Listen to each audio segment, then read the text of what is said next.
എന്തായാലും ഇപ്പോൾ ഈ അർജുൻ ആയങ്കി പിടിയിലായതോടുകൂടി അദ്ദേഹത്തിൻ്റെ ക്രിമിനൽ കേസുകൾ ഓരോന്നായി പുറത്തു വരുന്നതോടുകൂടി ഇത് ഞങ്ങളുടെ ആളല്ല എന്ന് CPM പറഞ്ഞു തുടങ്ങിയിട്ടുണ്ട്. പരസ്യമായിട്ട് പറയുന്നത് ഞങ്ങളുടെ ആളല്ല, അറസ്റ്റ് ചെയ്യേണ്ട എന്ന് ഞങ്ങൾ പറഞ്ഞോ, അദ്ദേഹത്തിൻ്റെ കുറ്റകൃത്യങ്ങൾ ഞങ്ങൾ പിന്തുണ നൽകുന്നുണ്ടോ എന്നൊക്കെ. ഈ അർജുൻ ആയങ്കിയുമായി ബന്ധപ്പെട്ട കേസുകളെല്ലാം CPMുമായി ബന്ധപ്പെട്ട കേസുകളാണ്.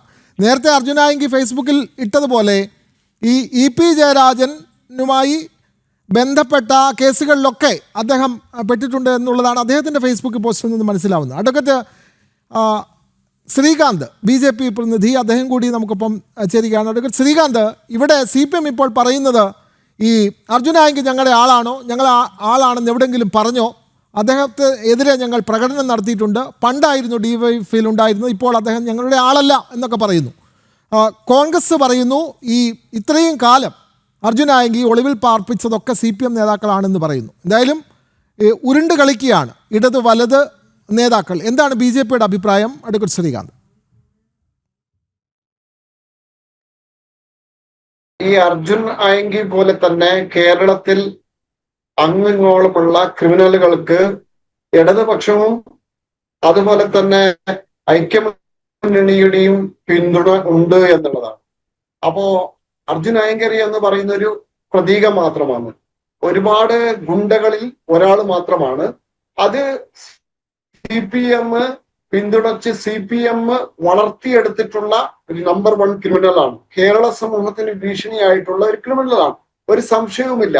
പക്ഷെ ആ ക്രിമിനൽ വളർന്നു കേരള സമൂഹത്തിന് ഭീഷണിയായിട്ട് മാറി, പാർട്ടിക്ക് അത് സമൂഹത്തോട് ഉത്തരം പറയാൻ കഴിയാത്ത രീതിയിൽ മാറിയപ്പോ തൽക്കാലം പരസ്യമായിട്ട് അയാളെ തള്ളിപ്പറയുകയാണ്.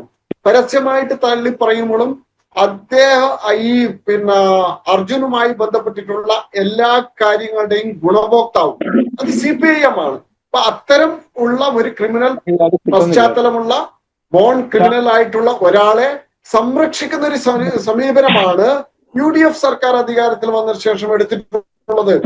ഇപ്പൊ UDF സർക്കാർ അധികാരത്തിൽ വന്ന ശേഷം ഇപ്പൊ പറയുന്ന ഈ ഓടിച്ചിട്ട് പിടിച്ചു എന്നൊക്കെ പറയുന്നത് അത് പോലീസിന് വലിയ രീതിയിൽ നാണക്കേടായി.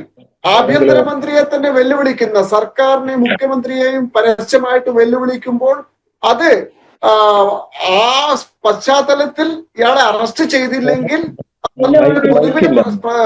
സർക്കാരിന് വലിയ തലവേദനയാകുമെന്ന് തിരിച്ചറിവ് വന്നപ്പോഴാണ് ഈ അറസ്റ്റ് നാടകം കളിച്ചിട്ടുള്ളത്.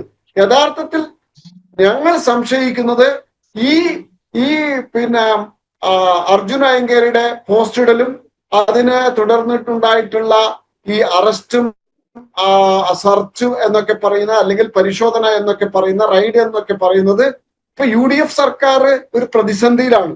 ഇത്രയും പെട്ടെന്ന് തന്നെ ജനപിന്തുണ നഷ്ടപ്പെടുന്ന ഒരു സാഹചര്യം ഒരു സർക്കാരിനും ഉണ്ടായിട്ടില്ല ഇതിനു മുമ്പേ.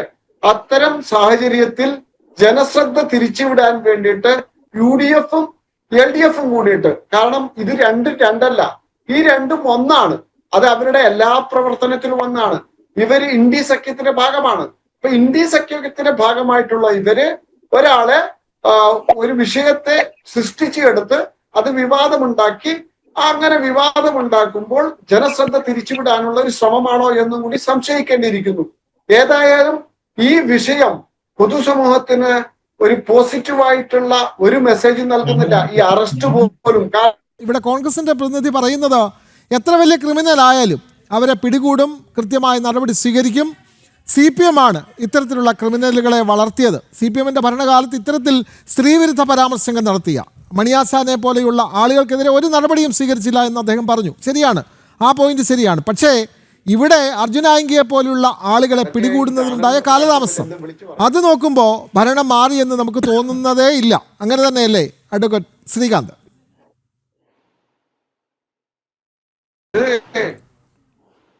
ഇങ്ങനെ അഴിഞ്ഞാടാനുള്ള അവസരം ഉണ്ടാക്കി അവസാനം അത് സ്വന്തം ആഭ്യന്തരമന്ത്രിക്കും മുഖ്യമന്ത്രിക്കും നേരെ വരെ വെല്ലുവിളി ഉയർത്തുന്ന സാഹചര്യം വന്നപ്പോഴാണ് നടപടിയിലേക്ക് പോകുന്നത്.